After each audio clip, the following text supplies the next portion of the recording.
La capacidad de manejar conflictos sin duda es una de las habilidades interpersonales más importantes que necesita un administrador.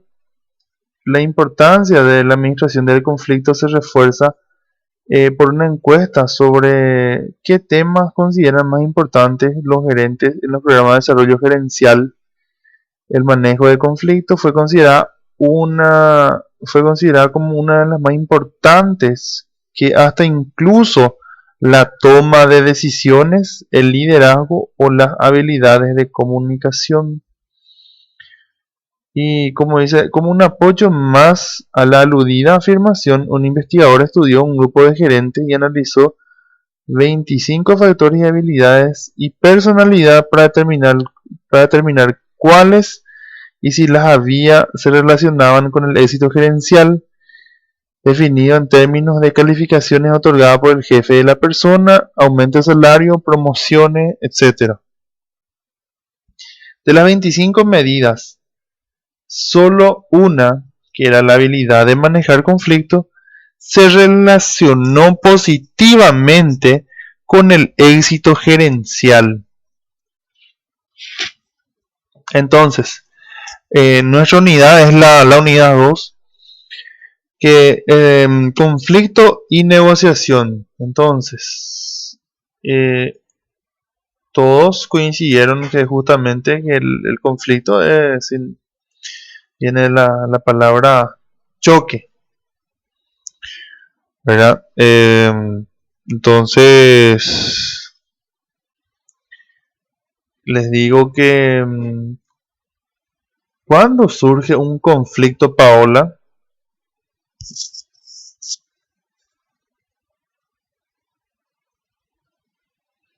¿cuándo surge o cómo surge un conflicto, Paola?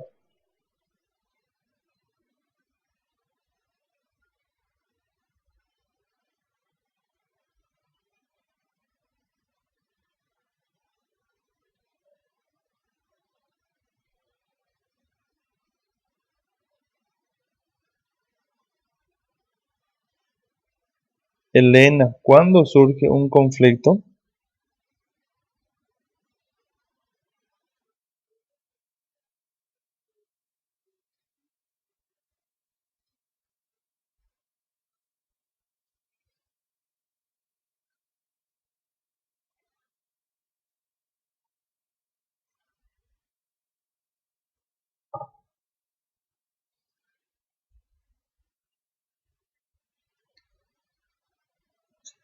Bueno,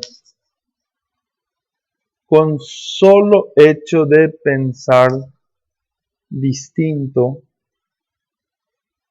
eso ya genera un conflicto,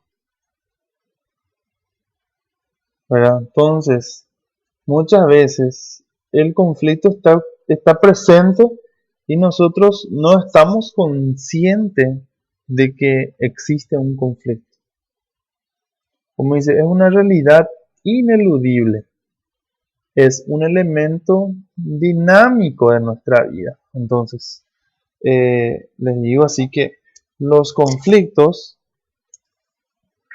están. ¿Por qué? ¿Por qué tenemos conflictos? Porque, eh, ¿por qué? ¿Por qué? Les pregunto.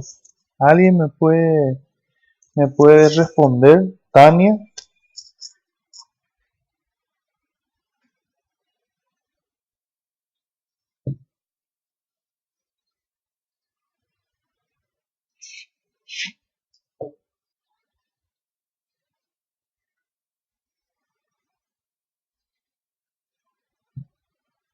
Bueno,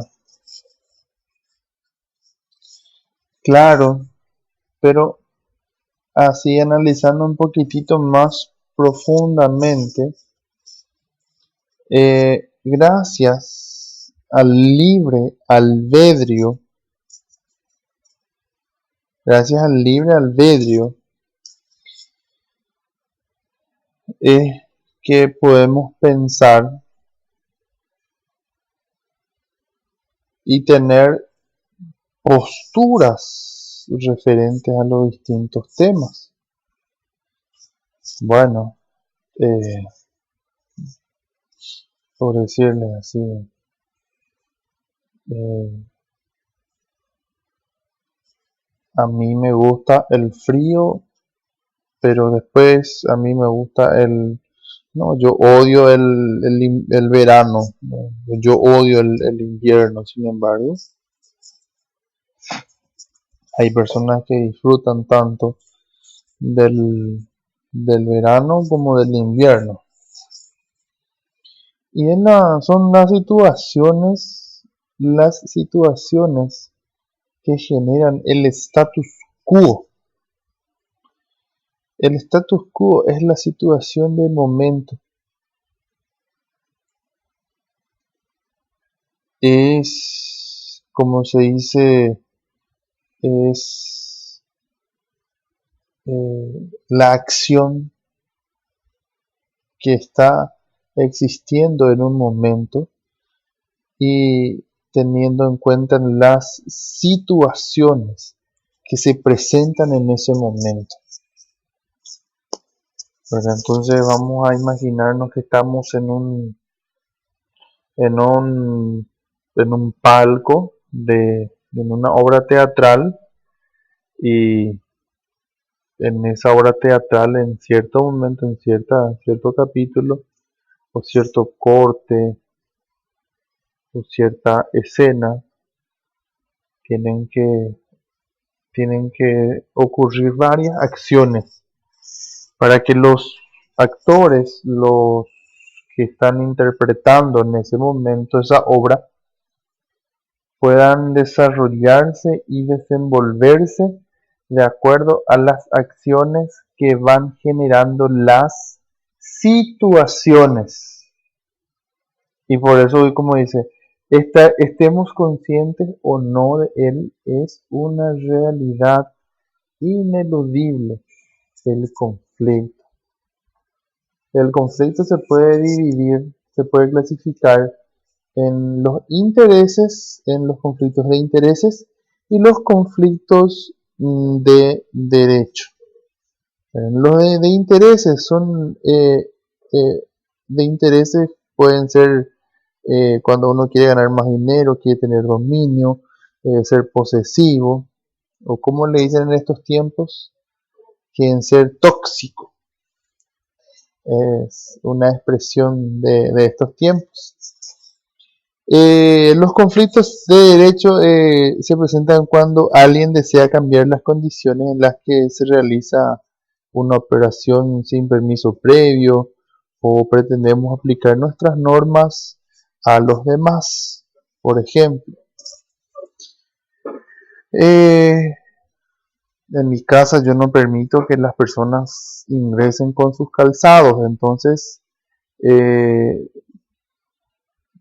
en la entrada de la casa cada quien tiene que dejar su calzado y puede hacer el ingreso únicamente y exclusivamente con medias.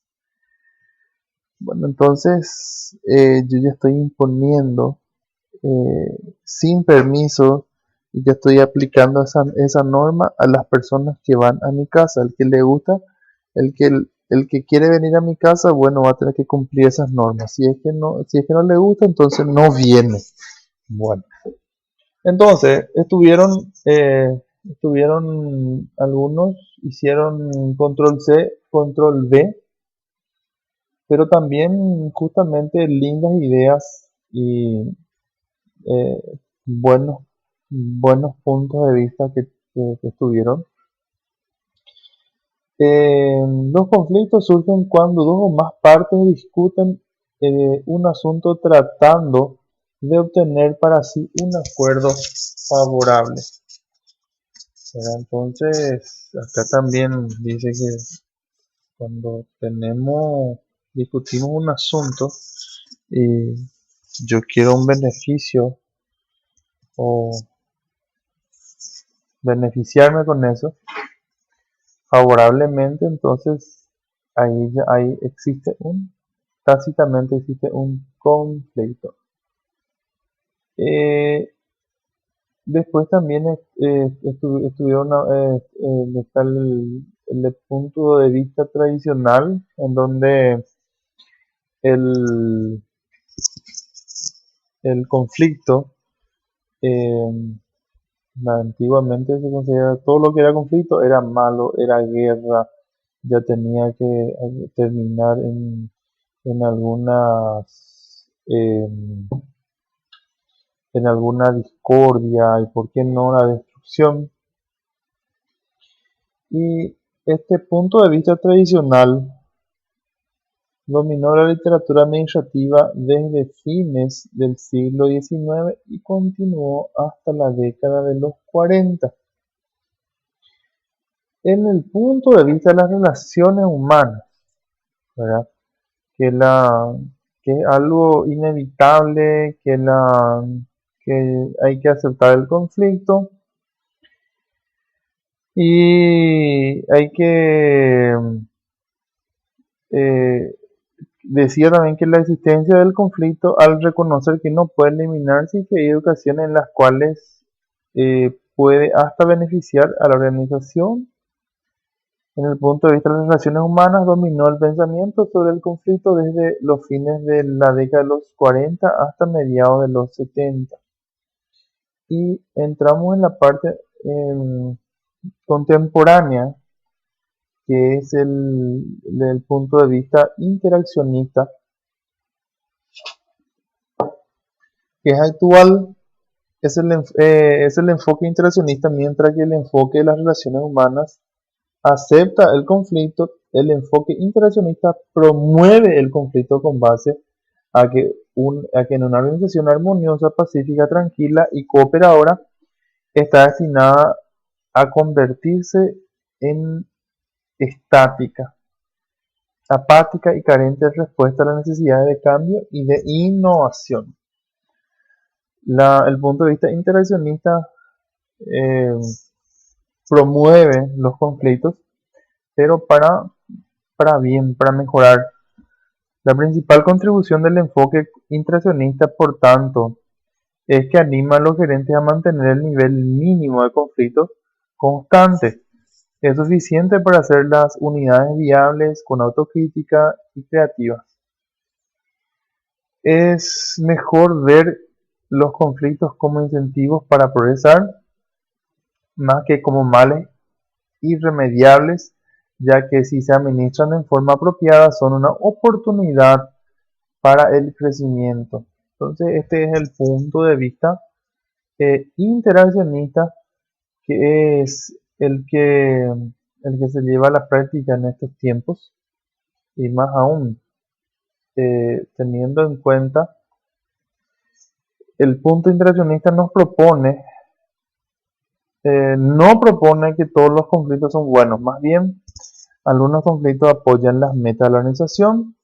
Estos son los conflictos funcionales de naturaleza constructiva. Pero sin embargo, también algunos conflictos impiden que la organización alcance sus metas, que son los conflictos disfuncionales y formas destructivas. Por supuesto, una cosa es sostener que el conflicto puede ser valioso, pero ¿cómo puede saber un gerente si el conflicto es funcional o disfuncional? La diferenciación no es clara o precisa. Hay un nivel de conflicto que puede adoptarse como aceptable o inaceptable bajo todas las condiciones. El tipo y nivel de conflicto que promoverá una participación saludable y positiva hacia las metas de un departamento puede o no en otro o en el mismo departamento o en otro momento ser altamente disfuncional. En la tabla 1, se ilustran el reto que enfrentan los gerentes. Quieren crear un entorno dentro de su organización o unidad en el que el conflicto sea saludable, pero sin permitir que llegue a extremos. Y esta es la situación, la situación. Acá está el nivel de conflicto, tipo de conflicto, características internas de la organización, nivel de desempeño organizacional. Bueno, en este caso, cuando el conflicto es bajo o no hay ningún conflicto, Eh, el tipo de conflicto es disfuncional. ¿Y cuáles son sus características? Es apático, estancado, sin respuesta al cambio, carencia de nuevas ideas. Entonces el nivel de desempeño organizacional es bajo. Cuando el nivel de conflicto es óptimo, el nivel de conflicto es óptimo, hay buenos conflictos, el tipo de conflicto va a ser funcional. ¿Por qué? Porque ya hay la autocrítica, ya hay la innovación, ya es viable. Entonces, el nivel de desempeño de la organización ya va a ser alto. Entonces, en este caso, cuando hay conflictos, pero para mejorar, entonces el nivel de desempeño organizacional es demasiado alto. Cuando el nivel de conflicto es alto y este tiene un tipo de conflicto disfuncional, ya va a ser perturbador, caótico, falta de cooperación y aquí hay que agregar los chismes. No porque fulano me dijo que esto es así, no porque la fulanita me dijo, porque sultanito, porque sultanita, porque fulanito. Entonces, señores, acá en esta tabla 1 se les presenta para que puedan ir analizando. Por eso se les pidió en la tarea, ¿verdad? Por eso se les pidió, dice, como administradores de empresa y teniendo en cuenta la tabla 1 situacional del material, hagan análisis de una empresa que cuente tipo de conflicto, características internas de la organización, nivel de desempeño organizacional. Entonces, es, por eso es lo que hay que tener en cuenta de que cuando hay la autocrítica, cuando hay la innovación, ya no, ya se dejó de lado eso de ser apático, de ser estancado, e inclusive, ¿por qué no podemos decir eh, ya se quedó de lado, ¿no? Nosotros trabajamos en esta oficina, ganamos 1.800.000 mensuales y eso es lo que hasta ahí podemos llegar y nosotros no queremos hacerlo más cosas para poder ganar más que eso y eso nomás ya. No queremos nosotros problemas, no queremos nosotros complicarnos con nada. No, al contrario, justamente cuando existen lo que es la autocrítica, cuando hay esa necesidad de innovar, cuando no hay esos chismes, no hay esos cuenteríos, esa falta de cooperación, el famoso cuchillo de palo en guaraní, el famoso que se irá. Entonces, el conflicto debe ser utilizado y por sobre todo, señores cuasi licenciados en administración de empresa, hay que como gerentes, como encargados, propietarios, eh, hay que tratar de saber manejar los conflictos. Ahora, ¿quién necesita hacer un gerente si el conflicto es disfuncional? En esencia, necesita conocer su estilo básico de manejo de conflictos, así como el conocimiento de las partes en conflicto para comprender la situación o causa de lo que ha generado y estar consciente de sus opciones. En este caso, cuando se le En este caso, cuando en la pregunta 4, en el ítem 4, si el conflicto es disfuncional, ¿qué necesita hacer un gerente? Y después algunos, en su mayoría, agarraron y copiaron esto y pegaron en su respuesta. Está bien, pero me gustaría conocer y decir, como también hay una, no voy a decir, ponerle, vamos a decir que del 100% de los que entregaron sus tareas, el 50%, el 40% hizo el control C, control V. Y sin embargo, hay ideas muy interesantes acerca de qué necesita hacer un gerente. Y aquí, señores, es lo que nosotros como licenciados en administración de empresas, es lo que tenemos que manejar, todo lo que es el tecnicismo.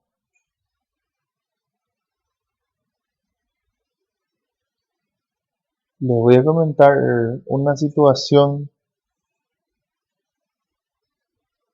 eh,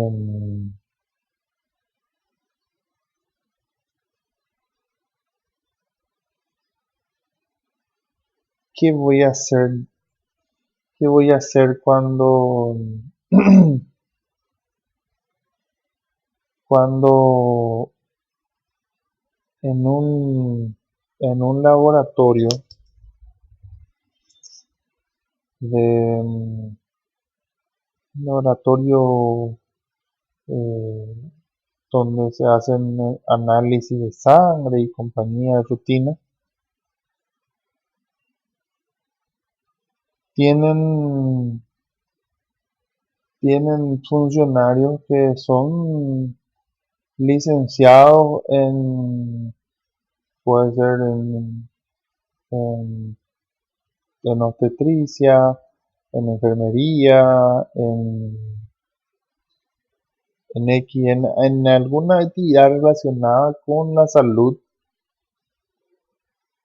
y por A o B motivo eh, los equipos automatizados dejan de funcionar y hay que volver al método manual que implica que la mayoría de los desechos de los desechos y los instrumentales que se deben utilizar se deben lavar en forma prácticamente manual o yo la instrumental cuera a esta gente. Y esta gente se niega de realizar ese trabajo anteponiendo de que son licenciados en enfermería, licenciados en fisioterapia y así sucesivamente. Como gerente del laboratorio, voy a echarles porque sí nada más, porque ellos no quieren lavar o qué voy a hacer.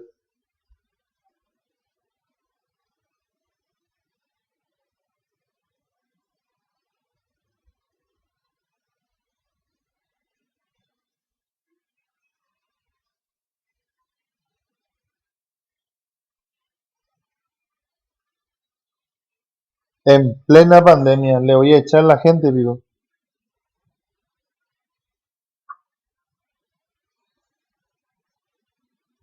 ¿Qué me sugieren? ¿Qué acciones?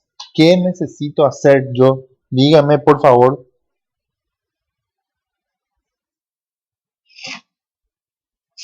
Claro, pero ¿qué?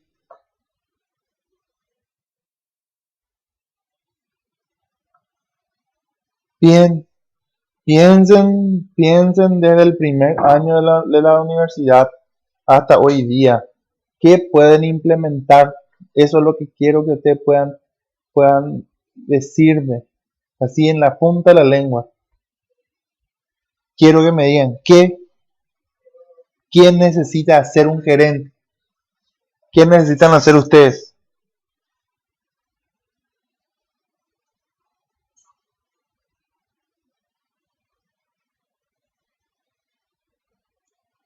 Les escucho.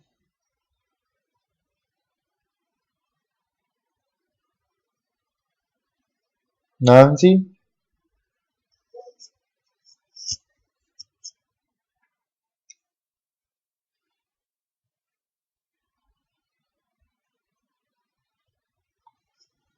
Pero ¿en base a qué?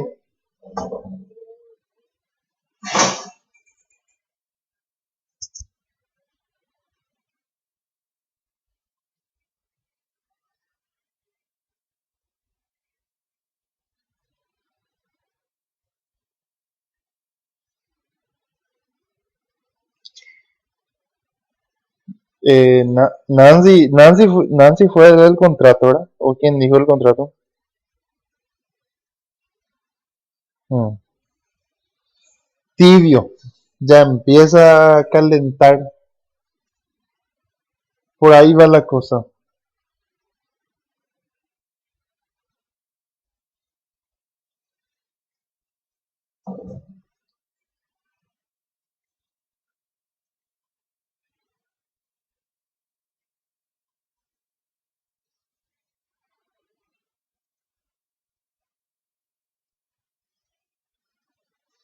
Y bueno, y le pregunto a ustedes, ¿y en qué se van a basar para decirle a tener que hacer sí o sí?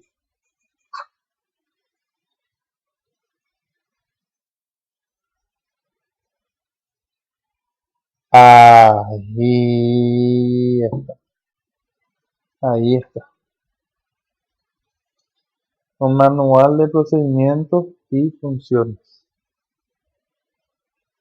A eso me refiero cuando le digo a usted si el conflicto es disfuncional. ¿Quién necesita ser un gerente? Tarea de un gerente es hacer un manual de procedimientos y funciones. En este caso, en base a lo que dice el Ministerio de Salud Pública y Bienestar Social, en base a la Organización Panamericana de la Salud y en base a la Organización Mundial de la Salud.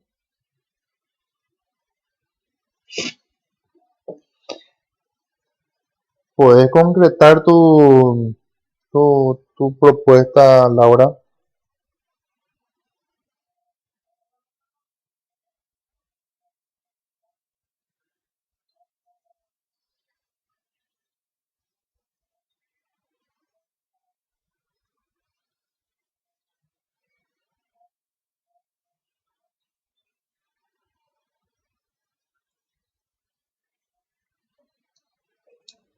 Bueno, en este caso, la empresa en sí, ustedes tienen que entender una cosa, que cuando uno forma una empresa, uno debe inscribirse en el Ministerio de Trabajo y también, por ende, en la previsional. Entonces, ¿qué es lo que tienen que hacer? Agarrar, redactar eh, su estatuto de contrato. O sea, son las pautas y el reglamento interno de la empresa. Eso hay que presentar al Ministerio de Trabajo, eso hay que homologar y justamente hay que comunicar y estar 100% eh, comunicando todas las acciones, las tareas de lo que va a estar realizando la empresa, ¿verdad? Eso por la parte legal. Tenía razón el tema de la revisión del contrato también, pero hay que hacer eso, hay que hacer esos procedimientos ante el Ministerio de Trabajo, por ejemplo, ¿verdad? Entonces hay que homologar el, el reglamento interno de la empresa. También hay que, como le digo, hay que hacer también el manual de procedimientos y funciones.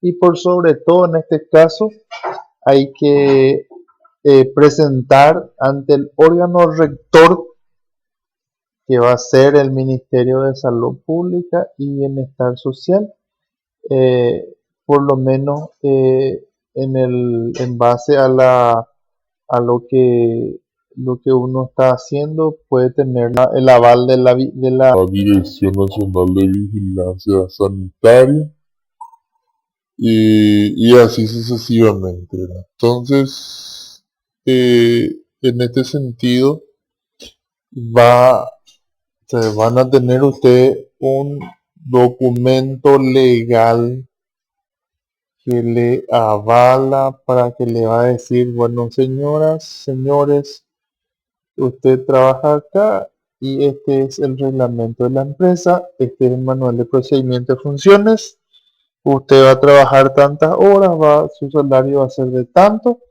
y entonces usted no viene 3 días seguidos o cinco días alternados, entonces usted se le va a echar con justa causa y cosas así.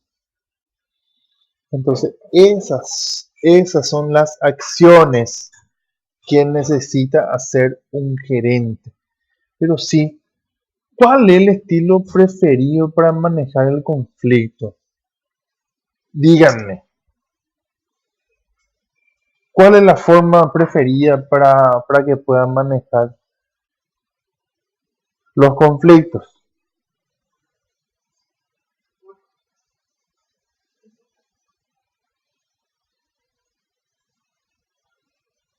Les escucho.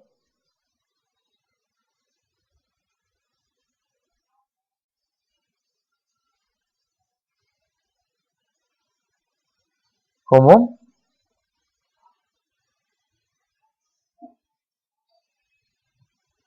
Claro. Entonces, cuando uno hace esa gestión, esa gestión administrativa, ahí uno empieza a poder negociar mejor ante los posibles conflictos. Y de esa manera va a ser, si es que el conflicto quiere ser, el conflicto es disfuncional, entonces jurídicamente y ya lo que se refiere a organizacionalmente se va a, a descartar. Bueno, eh, las diferencias de comunicación suelen ser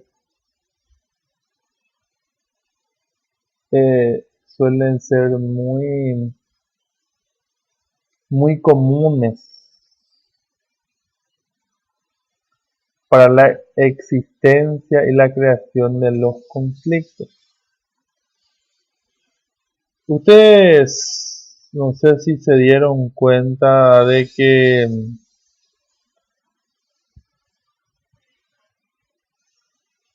últimamente eh, en sí se está pasando a lo que es una formalización de prácticamente todo ya requiere una formalización en el sentido de que hay que dejar eh, un comprobante, un precedente acerca de tal o cual situación. Entonces les digo a ustedes, ¿qué tienen que hacer? Tienen que acostumbrarse a, en primer lugar, saber qué herramientas van a usar. Por ejemplo, se van a enfrentar ante una situación conflictiva entre dos personas específicamente. eh, ¿Y qué tienen que hacer en ese caso?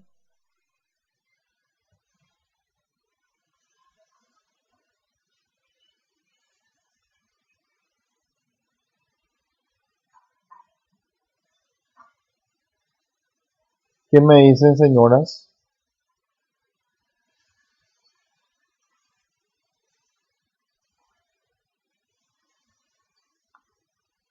Bueno, en este caso, si es que van a estar enfrentándose o estar frente a dos personas que van a estar, eh, que tienen un conflicto, un problema interpersonal, entonces, dentro de lo que es una organización, dentro de una empresa,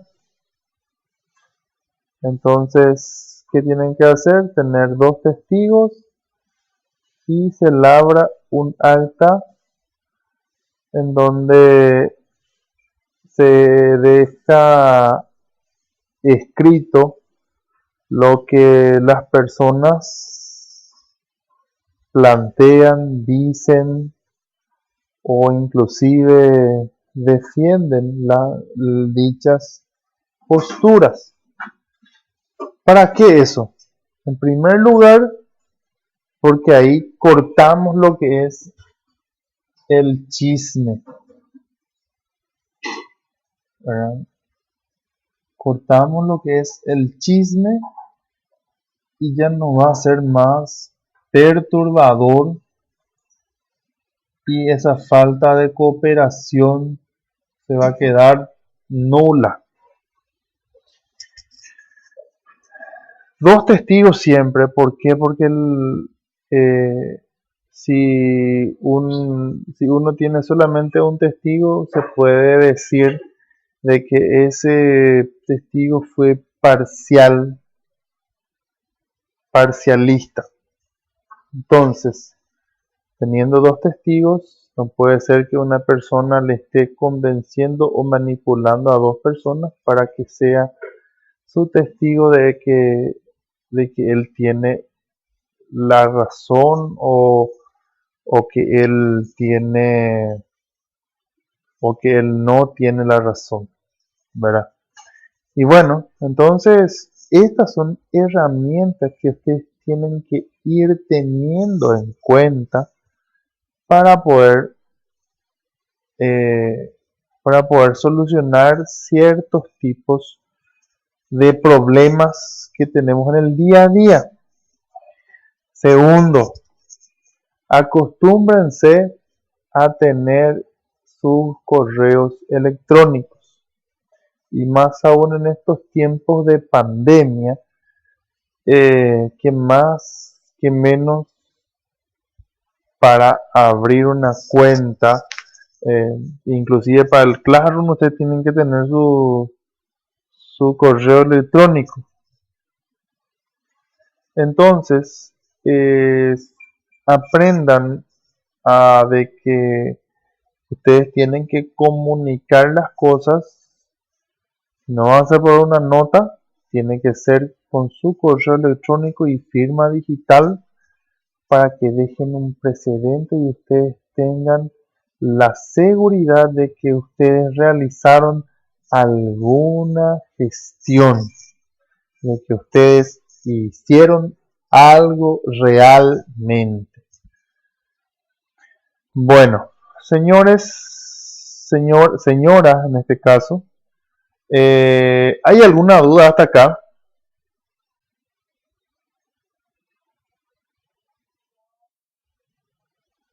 Bueno, entonces, esta es la primera parte de lo que es la parte de conflictos en la negociación. Y el viernes vamos a ver la segunda parte y después de esto vamos a hacer una tarea de cierre. Pero sí, es importante que ustedes vayan tomando apuntes de todo lo que nosotros estamos diciendo. Esta clase está siendo grabada y al terminar de la clase ya va a estar disponible en YouTube y yo les voy a pasar el link. Entonces, para los efectos, les pido por favor de que enciendan sus cámaras.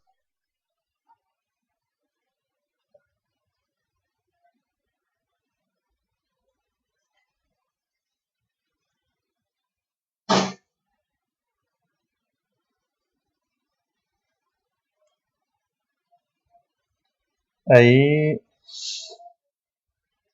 ¿Eh?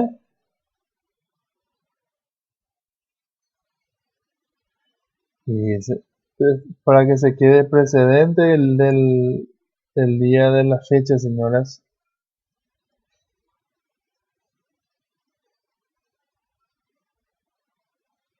Bueno, en... ¿Dónde está la...?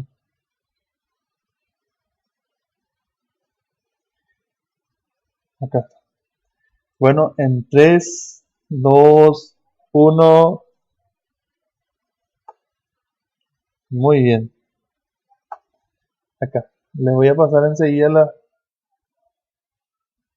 ¿Qué pasó?